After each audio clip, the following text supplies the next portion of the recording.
الله الرحمن الرحيم. أهلا بكم في مكتبة اسكندرية. Welcome to the Library of Alexandria. My name is Hoda S.Elmikaty. I am the Deputy Director of the Library of Alexandria. And I'm really very happy that we're here today after deciding who is going to take charge of building the new science city of Egypt. We came a very long way. It's been years now that we've been debating, discussing, working on the competition, organizing for it, and then finally we're here with the winners. So today is our celebration of the winners, the first winners, of course, and according to the UIA regulations under which this competition was organized. There is the first winner, and then there is the three other winners, and there are four other honorable mentions as well, whom we are going to celebrate today. But we're also celebrating the library's effort in working on this project. And we're going to see today some of the projects that are that are already displayed in the exhibition area. After we finish here, you can go and have a look at the winners and the honorable mentions, as well as some other selected projects. The exhibition was held for about 2 weeks or more in the Côte Land near the library with all the received projects. And today we selected only some of them to be exhibited. As we go along, we're going to browse some of these projects, and we're going to see a short film about the competition, the organization of the competition, the selection, the construction of the exhibition, and the jury deliberations. And we're really very happy today to be here. And I don't want to, well, I've just been told that if anybody needs a translation, there is simultaneous translation outside. I don't want to be very long, but I will hand the microphone to Dr. Ismail Serageldin, who heads the Library of Alexandria, but who also is the chair of the jury committee. So please welcome Dr. Ismail Serageldin.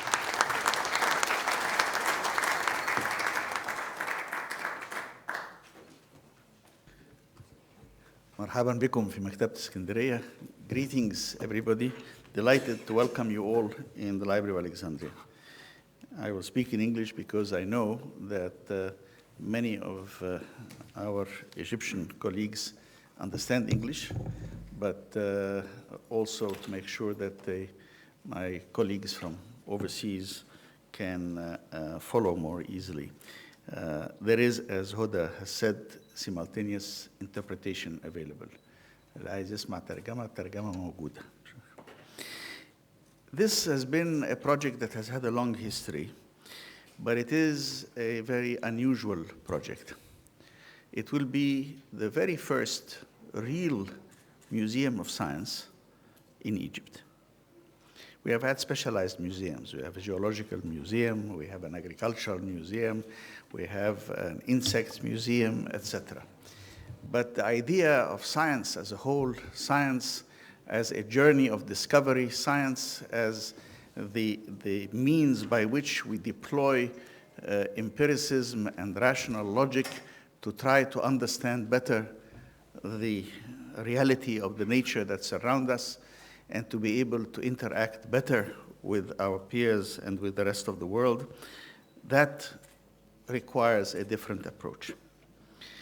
And the idea was, therefore, that time has come to design a project for Egypt that would allow Egyptians of all categories and levels, from senior scholars and researchers all the way to young children, to experience their first exposure or their successive exposure to the pursuit of the adventure of science. And it came at a particularly appropriate time, because it is a time when science itself is changing very, very rapidly. And the beauty of that journey of discovery that we call science is best exemplified by the fact that every time we think we know a lot, we discover that there's a whole lot more that we don't know. Thus, despite the enormous successes that we have had in the domain of physics, we are now acknowledging that 96% of the universe is composed of dark matter and dark energy, which is a pseudonym to say simply, we don't know. There's something that should be there in this huge amount of energy and this huge amount of matter, or else the movement of the galaxies and the stars would not be the way it is. But what is it? Well, we don't know. And just as, in fact, Einstein changed the perspectives مع الوزير منور يا فندم. that we had from our Newtonian physics, we await a new Einstein to explain what it is that we have in the cosmos. And that is not all. At the time when we finally have discovered a lot more about the building blocks of life, the DNA that's within our cells and that passes traits from one generation to the next and transforms human beings and animals and plants and insects and living organisms, we also discover how little we understand what these genes are and how they function. And realms that used to be separate are joining up before our very eyes. Remember, 2-3 generations ago, we used to have biology and chemistry, and then we developed biochemistry. And it is in the interstices of these new overlapping domains that the transformation of knowledge takes place and the discovery of the new is accelerated. And today, as we speak, we are witnessing a new marriage between biology, informatics, and nanotechnology, which produces a nice acronym in Arabic anyway, which stands, it's BINT, which stands for girl. It's BINT, Bio, Info, Nanotechnologies.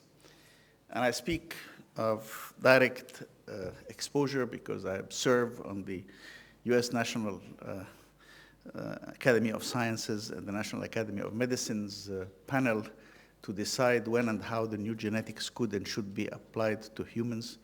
I also serve as an advisor to the Japanese Science and Technology Agency, which sets priority for what Japan should be studying in robotics, in artificial intelligence, in all of these fields.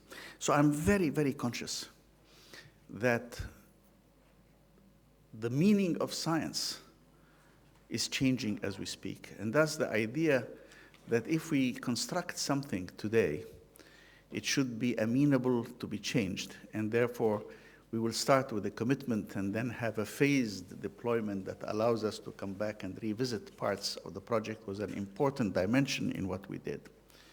We also wanted a project that would inspire people and elevate them and exalt them, but at the same time, inspire them about science and the pursuit of knowledge that is implicit in science.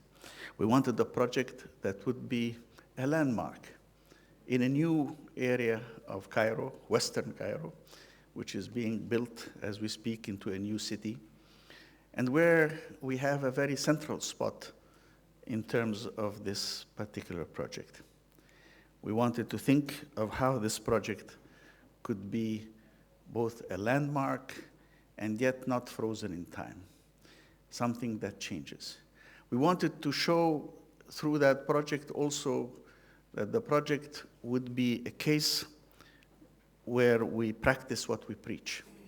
And thus the buildings should themselves be green buildings, buildings that are amenable to the best technology that shows that we have learned the lessons of the past eras and understand that we have to work with nature, not against it, and that the environment is important to all. And that this building should not just have an exhibit about the environment, but should itself be an example of how such a building could be built in an environmentally sound way. So we wanted a project that would be reflective of the best that we have arrived at today. And at the same time, that would leave room and space for us to improve and change. As even the technologies of interaction with the public changes, as the technologies of presentation will change, as the understanding of science will change. And thus, we decided that the best thing to do was to have an open competition. An open competition that allows the unknown talent to appear. And in fact, you are in the Library of Alexandria, one of the prime examples of this in the last 50 years.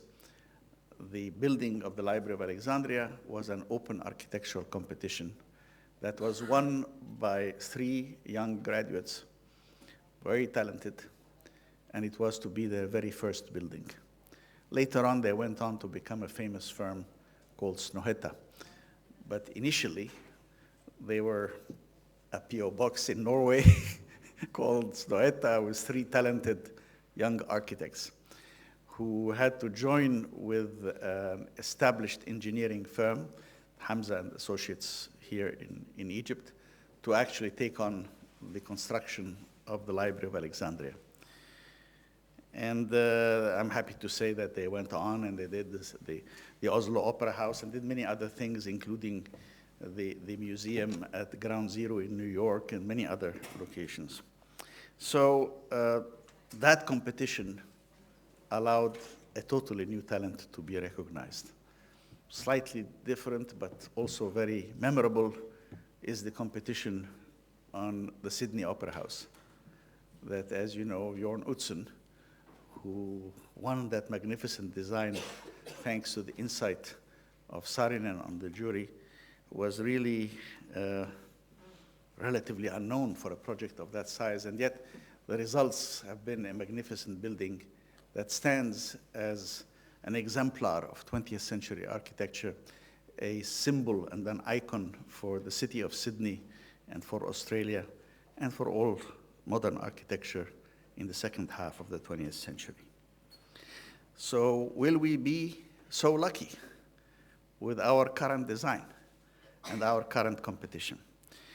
Well, we tried to assemble as many elements of success as we could.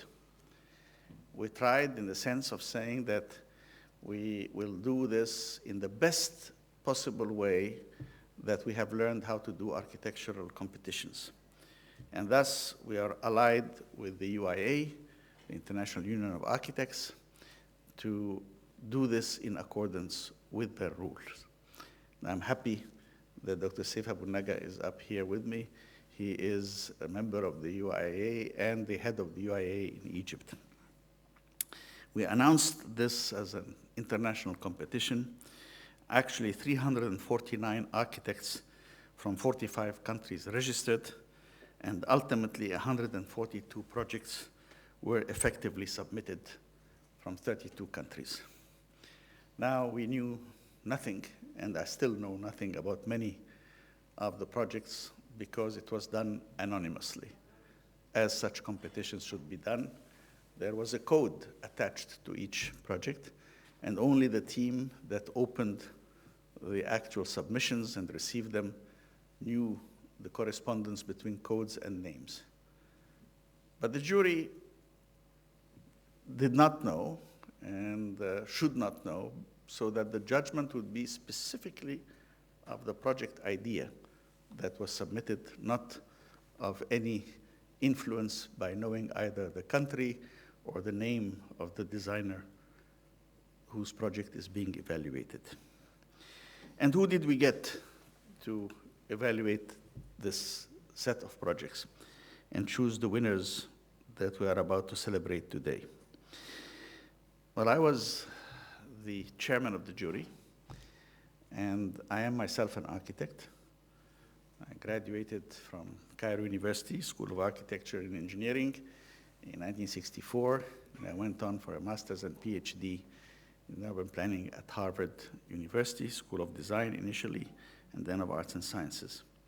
I've also chaired many international juries, including the Aga Khan Awards for Architecture. Twice I was the chairman of the juries that gave those prizes different times. And I also served on other juries, Samarkand, the American University in Cairo campus, etc. And then Suha Özkan, who was Secretary General of the Aga Khan Awards for Architecture, Professor of Architecture in Turkey, was present. The representative of the UIA, Mr. Nikos Fantakakis, and architect Seif Allah A.AlNaga were both with us on this jury, as was Mohsen Mustafavi, who is the Dean of the Graduate School of Design and Department of Architecture at Harvard University, and Michael Sorkin, a well-known architectural critic in New York and practicing architect as well. And finally, last but not least, a very unusual person whom I'm proud to call a friend, Claudie Ignoret.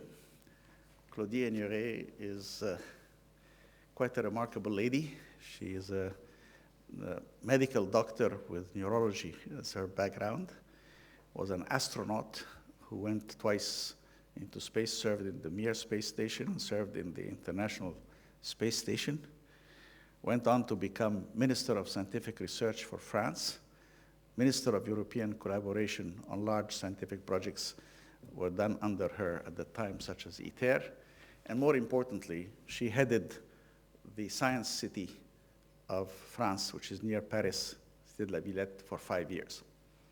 She was the director of the science city. So we had really, I think, a profound expertise as well as a broad architectural spectrum represented in the jury. And our deliberations, as you will see, will be strong and were intense, but we arrived at finding projects that would reflect implementation phases, being a landmark, recognized environmental concerns, allowed for flexibility, and that had ideas that could cater to all age groups. Among other things which we mentioned, such as an observation tower, planetarium, etc., as suggestions there, and how the site would be landscaped to meet these designs. Now, I will not go through the report of the jury, which discusses each of the selected projects, but in accordance with the announcement and in accordance with the UIA, we had specified 4 winners and 4 honorable mentions, of which, of course, the first prize winner is the winner, and with whom we hope to finally agree on when and how and under what circumstances the contract shall be to actually design this and put it into execution and supervise its execution. But we have other projects as well that have been identified, and you all know the results.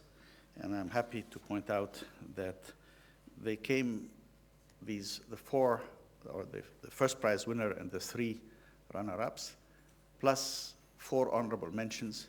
So 8 projects, which you can see next door in the exhibition hall next to this meeting auditorium here, come from 7 countries.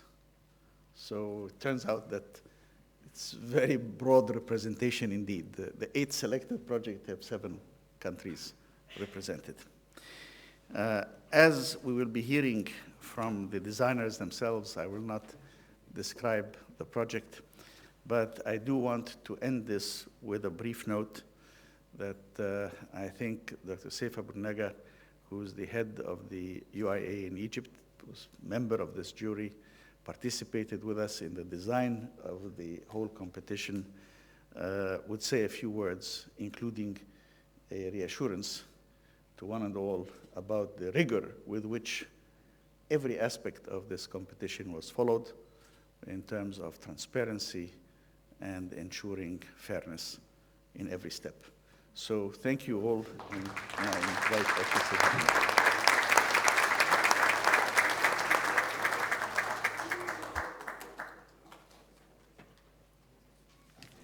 بسم الله الرحمن الرحيم. الحقيقة ما فيش كلمة ممكن الواحد يقولها لكن بنحط بولتس كده. Bibliotheca Alexandrina, the new Bibliotheca Alexandrina is value added for Egypt, not for Egypt, for all the world, transferring know-how, science, culture, education. This important milestone when they start from library to be a focal point for the culture around the world. It's the same, from my point of view. Science City will be like that. Not a museum, it will be different. Focal point for science, not only in Egypt, Africa, Mediterranean, but all the world. Egypt, the roots of science. For that, Bibliotheca Alexandrina decided this quality of the project should be a part of quality of architecture reserved to this focal point. I'd like to thank Bibliotheca Alexandrina, not only for added value from time to time, but also for the team of work, starting by Dr. Serageldin as a boss, but also the very energetic team by Professor Dr. Engineer Hoda S.Elmikaty, Dr. Yasser, Engineer Fagr, Engineer Ayman, Engineer Yasser Arif, of course, Doctor. Everybody will contribute. About 25 persons in this team make a very high quality of management. I was in 12 years in UIA. I like to make a certified or accreditation that these people made one of the best organizations of the international competition last 20 years in the world.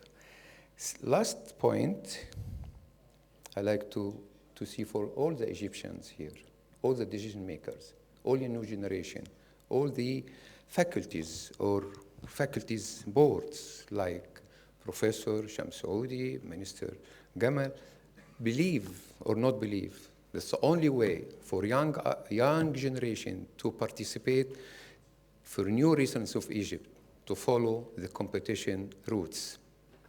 This only not for accumulation experience, but also for new generation.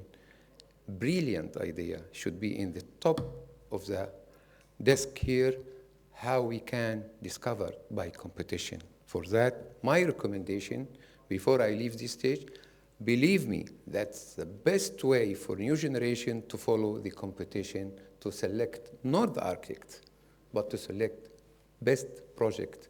And we also say architecture quality equal quality of life. If you need our Egyptian to be in happiness, go to the architecture quality. The winners. Never happened in the world after the jury report, everybody happy. Always have Egyptian and architects and universal-wise, always speak about point of negatives. But I like to say, what the positive behind the winners? The positive, flexibility, integrity, phases, compasses, green architecture, sustainability, recycling, the important components or behind this, availability. The project available to be implemented. Availability is very important. These last 12 years, the first project is not available today. For that, the availability is very compatibility. I think this project has a maximized flexibility in comprehensive planning and conceptual design that I believe these people can develop more and more in next 6 months to make a fundamental design in high quality of international universal language, including Egyptian identity, including the new roles of Science City. That's very important. It's not a museum. It is a very special one. Not in for Egypt, but maybe to be a part of like our brilliant moderator here, very modest, but he's very genius. The same happened. I hope that's to be Science City in brilliant way, in high quality of architecture, integral, and available to implement it in proper time. نقول إن شاء الله يا رب تتنفذ وندعي ربنا يا رب نوفقكم. Thank you very much.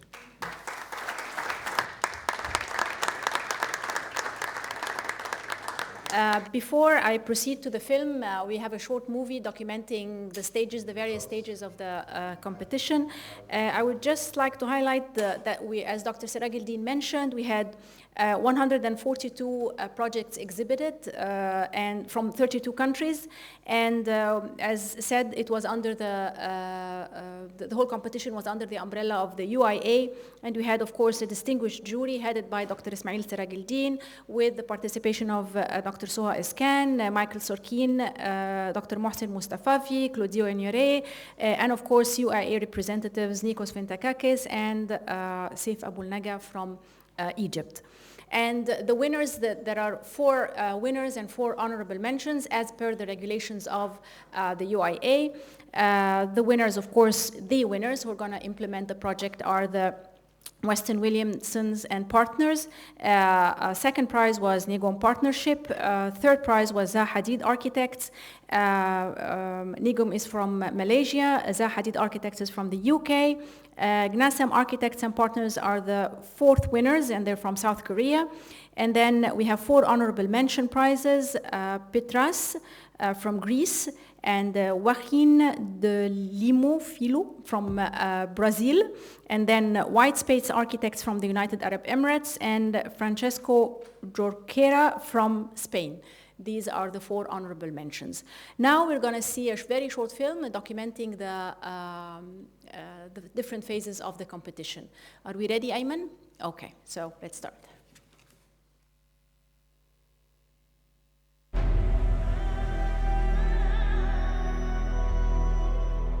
Egypt is a very big country and very strong country. Alexandria is a city of culture and history, and now with the Bibliotheca Alexandrina, it has a new kind of existence, which is very important for the world.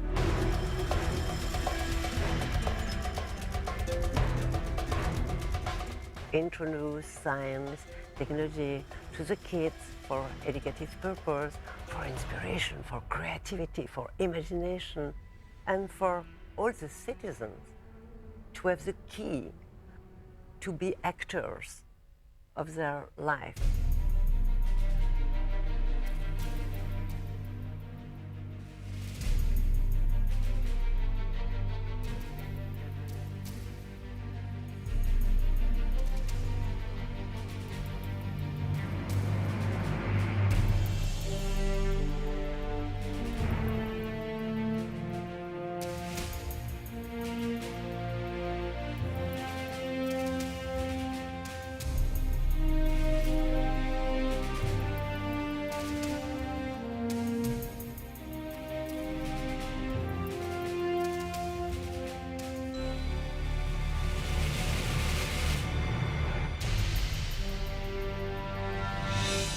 Science is changing all the time, and thus we want our great new institution, Science City, to be able to accommodate not only the legacy of the past, but also the best of the current and open the vistas to the future.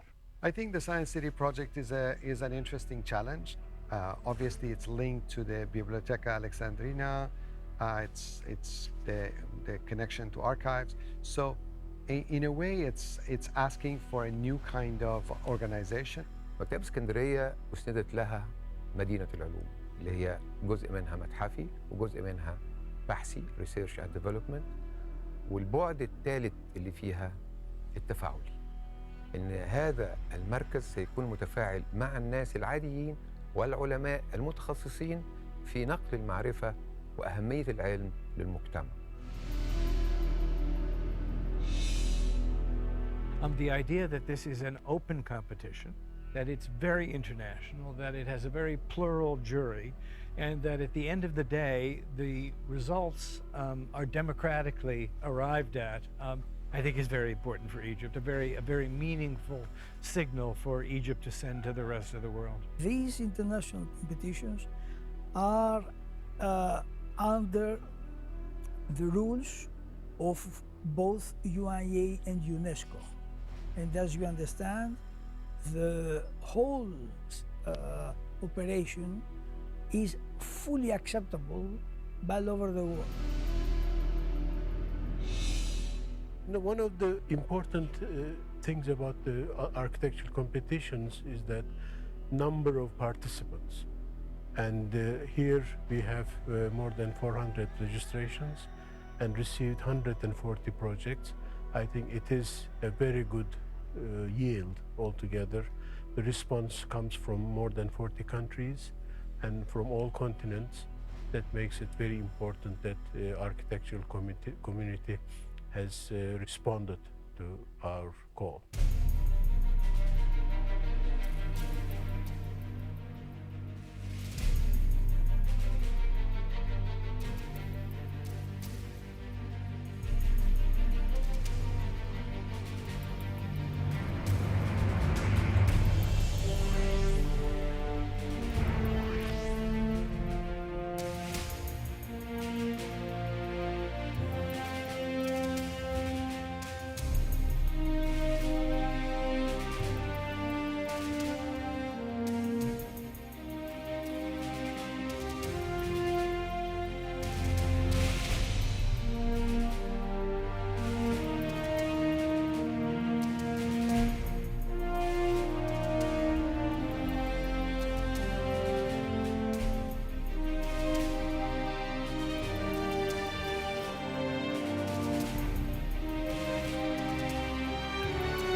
On the whole, the jury was unanimous in its judgment and unanimous in awarding the first prize to our first prize winner.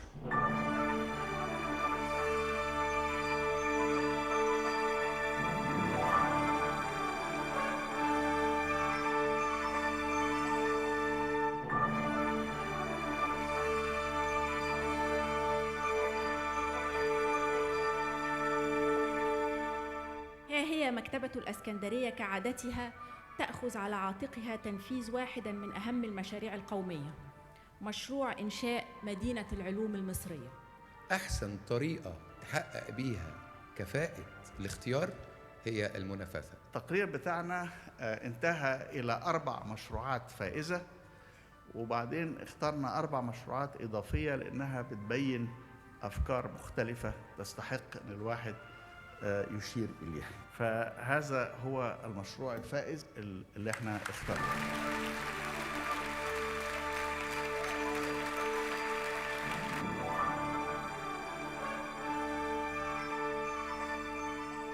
Weston Williams Partners, London. The first prize was awarded to a project that, although circular in its final shape, can actually be built in slices, that has an organizing principle and a connectivity with enormous flexibility through mushroom-type columns that could have multiple functions, that provide shade, that provide shape, that provide intrigue, and that attract people under it for a combination of spaces that will be fairly easy to build, but which will combine many different features. الفائز الثاني Ngiom Partnership from Kuala Lumpur. The second prize winner was a project that blends completely with the sand dunes. It is a project that is very sensitive in the way it was treating the overall shape of the buildings and which are easily organized in phases, but which disappear in a great deal of modesty and refinement. المشروع الثالث Zaha Hadid Limited. The third project is really one which created a village type of concept to several buildings around an open place in it. Each of the buildings could be built separately. Collectively, the whole is more than the sum of the parts. And the ellipsoid shapes are stunning and beautiful. الفائز الرابع Gansam Architects Partners Unlimited, and this from Seoul, Korea.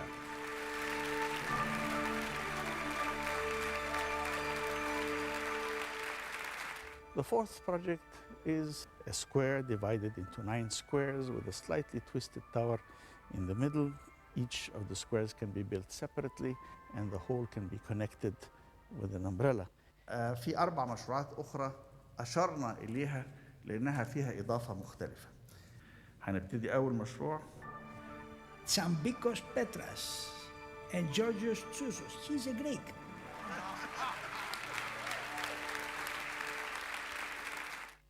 تاني مشروع. Francisco Jorquera from Mallorca, Spain. المشروع الثالث. Caetano de Lima, Filho مع دانيال هيراكيو ريبيارو دا سيلفا وأوليفيرا بوليهيمارا ساو باول برازيل.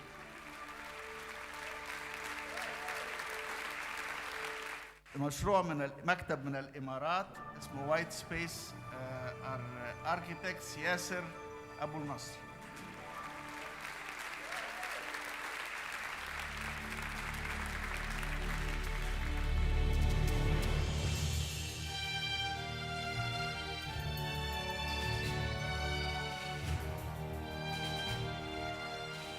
It is the first time ever in Egypt that we will have a real advanced museum of science.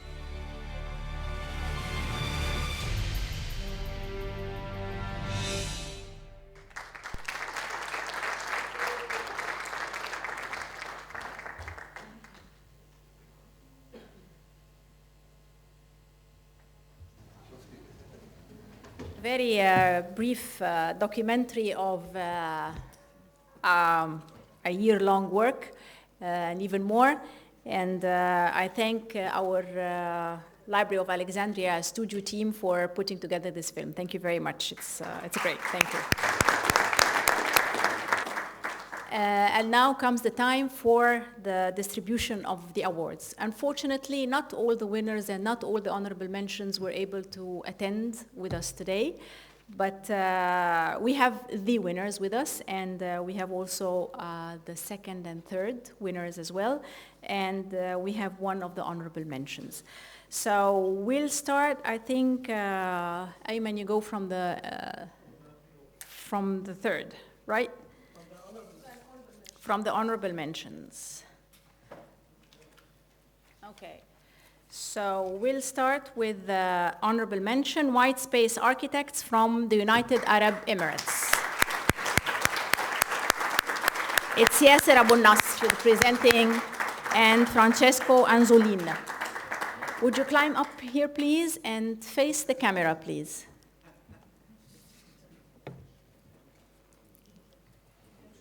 If you take a step forward,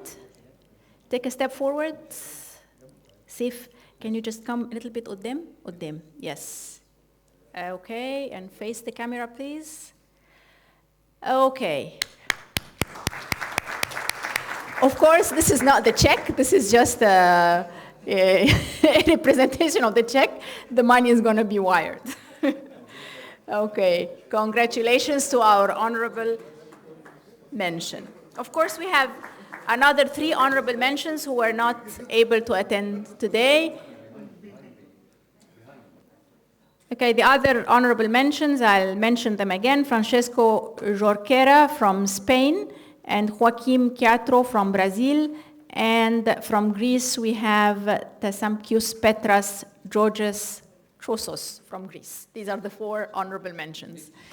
The 4th winner is not with us today.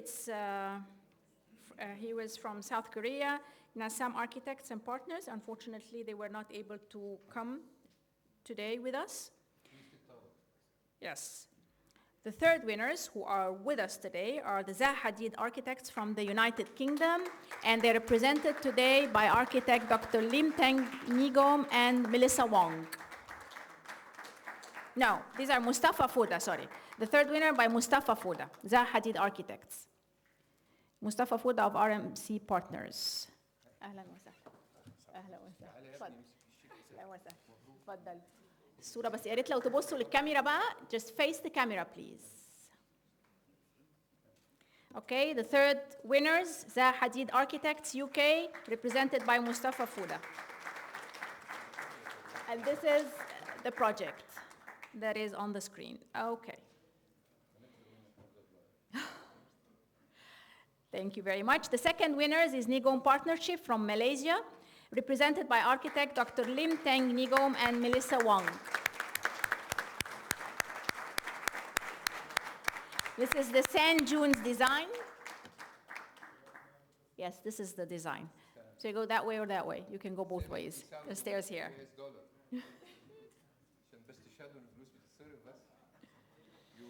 Okay. It's all your check.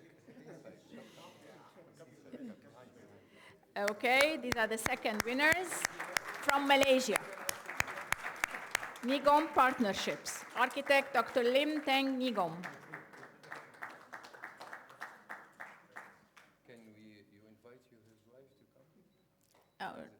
لا هي مش مراته أساسا. ولا okay. Melissa Wong? Yes. Okay. Your money, Okay.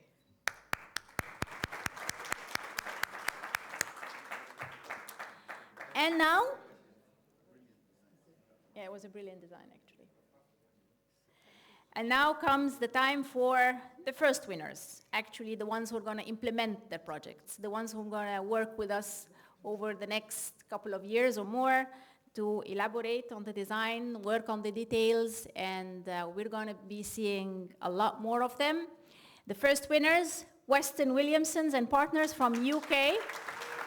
They are represented today by Rob Nibor, founding partner, Philip Breeze, senior partner, Jeff B, senior partner, and Philip Turner, the architect.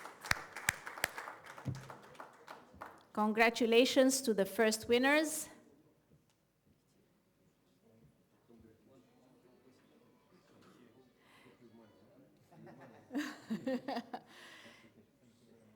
I think you can put the, yeah, okay, باينة في الصورة كده. الصورة طالعة مظبوطة، أهم حاجة الصورة هنا. Okay, just a second, let me take away the.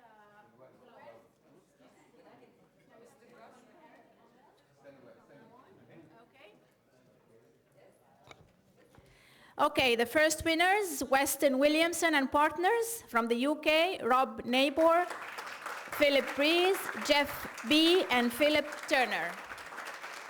Congratulations to the first winners. Yes, and there is a small, it's a golden medal from the UIA Egypt.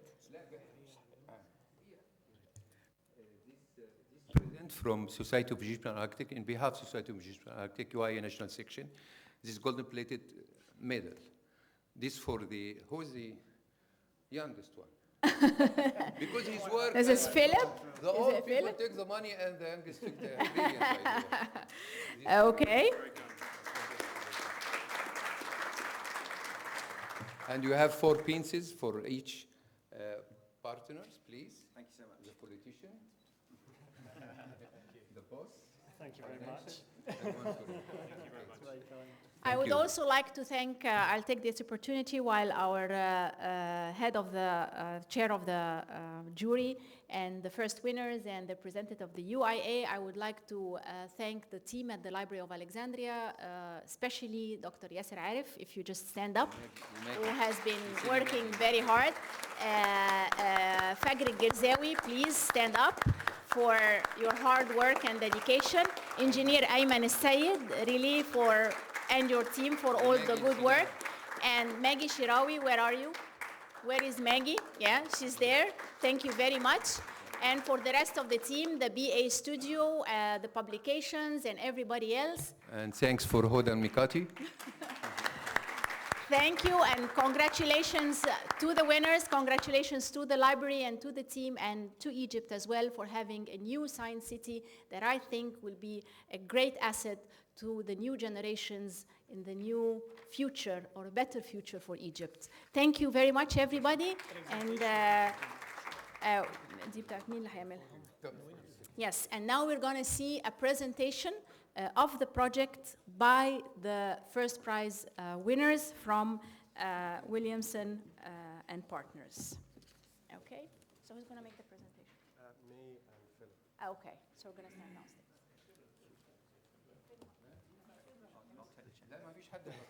You take the check. So can we? Okay, my name's Rob Neighbour. I'm a founding partner of Weston Williamson, and together with Philip Breeze, who's the I do that all the time. Philip Turner, who is the project architect throughout this competition. We are going to do a short presentation of the scheme. First of all, I want to say how fantastic it is to be here. I remember the competition for Bibliotheca Alexandrina when I was a young architect, and similar to Dr. Serageldin, who are these people? Who's won it? And I have to say, it's remarkable for us we've had a full tour today. It's a remarkable building, and to think that came out of the UIA international competition is fantastic.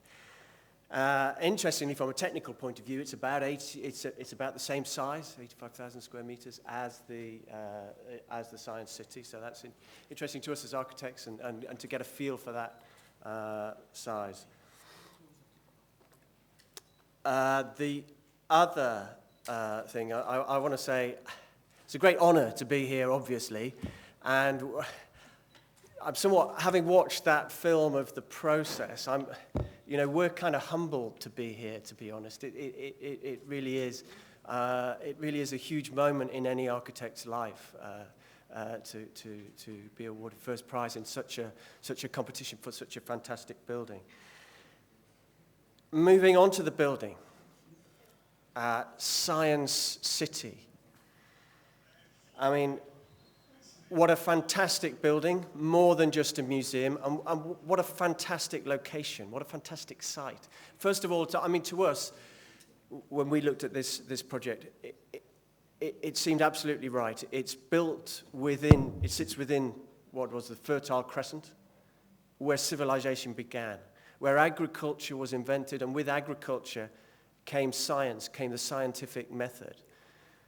And then following that, while Europe was in the Dark Ages, this land, this region, was the sort of custodian, if you like, of the scientific method, mathematics, and that rational approach to life. So, and as Dr. Serageldin talked much more eloquently than I can, the brief mentions the fact that science is changing. So science is on the cusp of a great change, as Dr. Serageldin mentioned, where the boundaries of disciplines are breaking down to new ideas, using new technology, are much more collaborative in their approach. Collaborative between disciplines, between young and old, or at least middle-aged. And so, and I think as we go through the presentation, I think you'll see that our building really reflects that sense of collaboration, that sense of change, that sense of richness. The other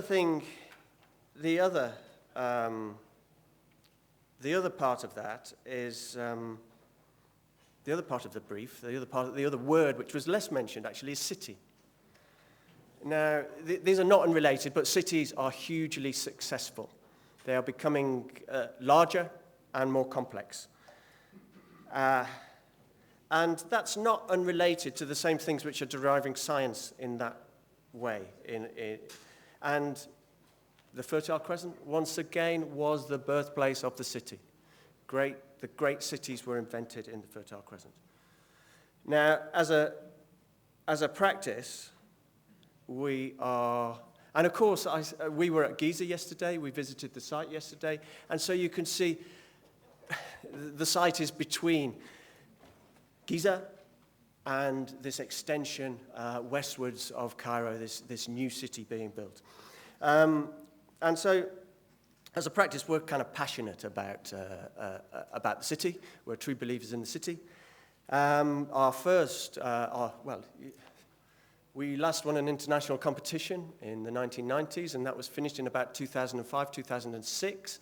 And that was for some biolabs in the USA. And the philosophy for that building was quite simple. It was based around a street. So the laboratories were based around a street where the researchers, the scientists, would exchange ideas, meet informally, and exchange ideas.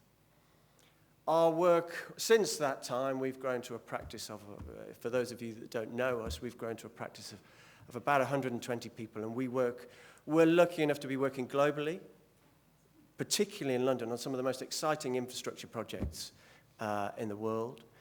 And the public transport and interchanges that we create are, if you like, are a real celebration of the way people come together in cities. So I think for me, this sort of set of diagrams really explains the overall concept of Science City. This series of diagrams is really similar to the way we would analyze an urban structure, in that it's a series of quite simple systems which overlay to create incredible richness. So the richness of this building is partly in the section. It's the way these very rigorous, like any good city, it needs to be rigorous and rational in the way each one of its systems are organized, but it's the way these various strata interplay through the section that creates real richness in this design. Now, our office is very much, we've built, over the time where we've built our office, we've built very much a collaborative enterprise. And so it's very important to me, it's very important to us that the project architect can explain. That's the overall concept, if you like. That's where we framed our approach to the project. But it's very important to me that the youth in our practice gets a chance to talk and to present. Thanks, Rob.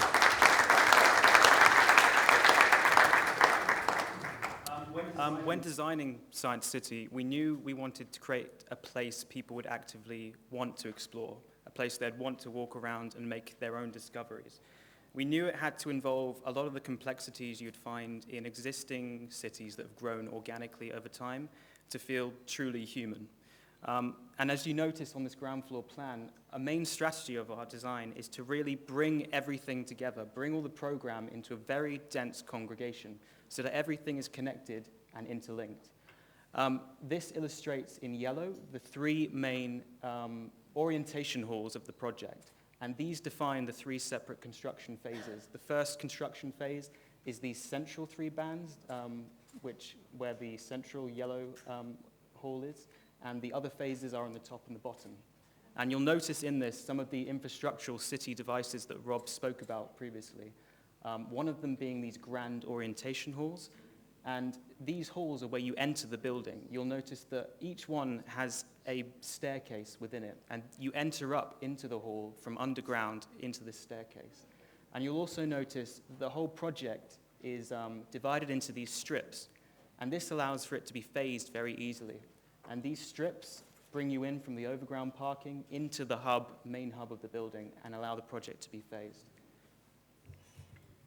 This image shows one of these main congregation halls. This space is designed to be a real hub of activity and engagement, a place for people to gather in large congregations and for exhibitions to take place. And one thing you'll notice about this is you can see multiple layers going on and multiple levels and greenery coming through into the center of the building.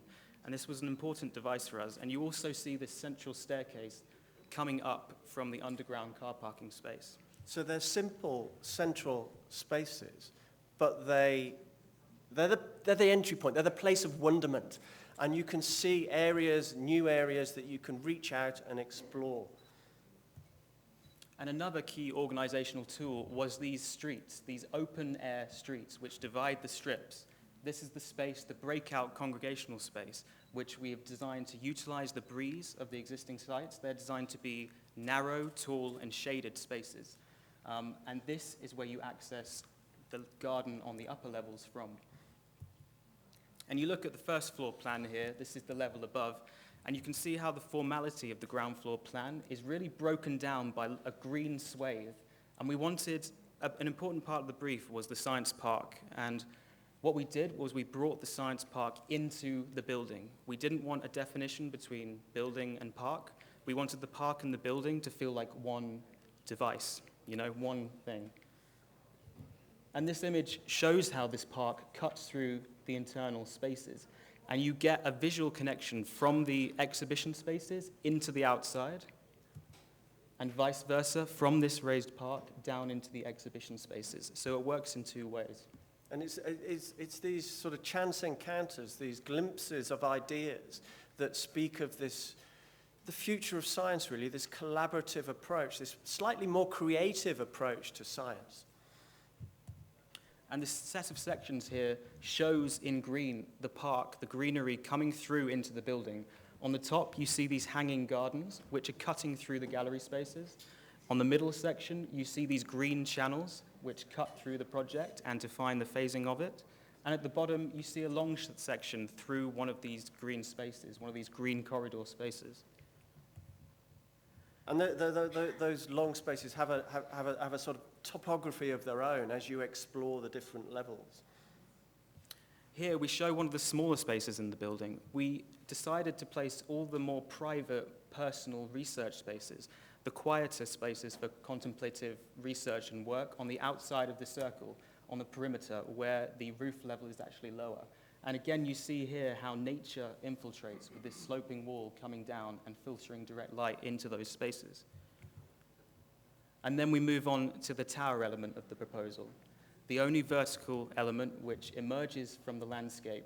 It emerges from the orthogonal grid of the city, and it becomes what it wants to be. It becomes a circular platform with 360-degree views all around the site, and it actually leans towards the Great Pyramids. And on top of this platform is not only a blank space, but it's an intimate garden. It's almost a microcosm of the overall plan in itself.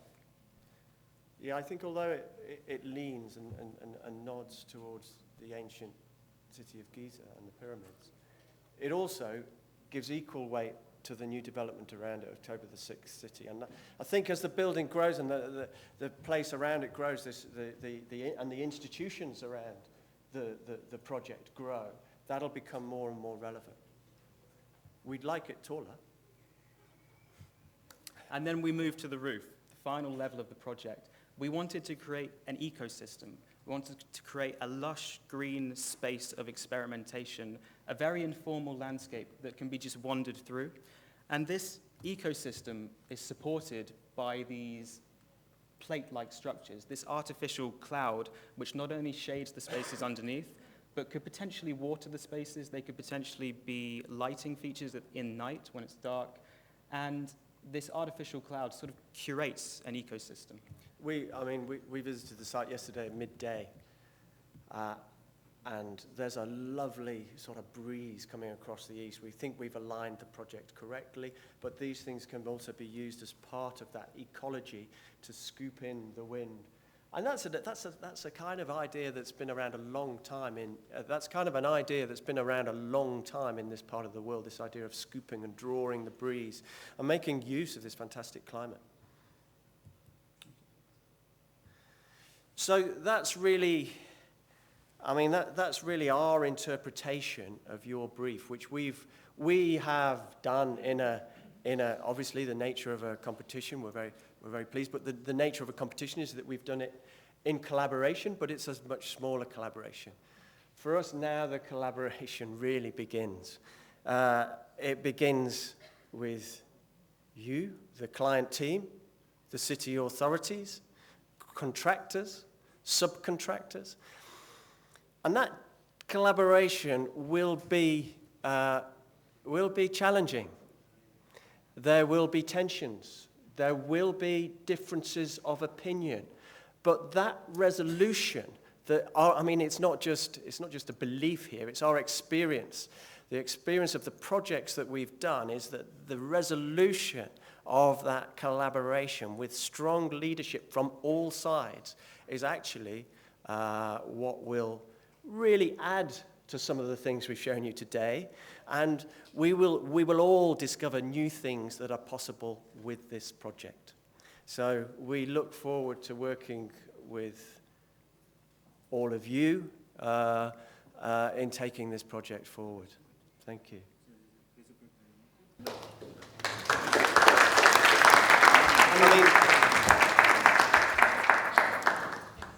I appreciate this is the first time we've been here, and so I'm, and I know there are other architects in the room who've kind of,